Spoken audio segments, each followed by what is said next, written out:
ఇది అసలు పాడవదా? ఉంటదా?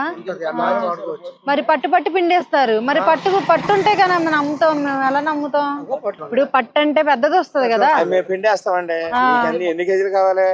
వీళ్ళు పట్టు మొత్తం పిండేస్తాం అంటున్నారు. చాలా మందికి తెలియదు. హనీ అనేది ఎప్పుడు పట్టు కంప్లీట్ గా పిండకూడదు. ఎందుకంటే దాంట్లో వాటి యొక్క పిల్లలు, లార్వా ఇవన్నీ కలిపే ఉంటాయి పట్టులో. హనీ అలాగే ఉంటుంది, ఈ పిల్లలు కూడా ఉంటాయి. మనం ఎక్స్ట్రాక్ట్ చేసేటప్పుడు వాటి వరకు ఎక్స్ట్రాక్ట్ చేయాలి. So as a bee keepers గా మేము ఎక్స్ట్రాక్ట్ ఒక ప్రాసెస్ ఉంది. ఆ ప్రాసెస్ సంబంధించిన వీడియోలు కూడా అప్కమింగ్ డేస్ లో మేము పోస్ట్ చేస్తుంటాము.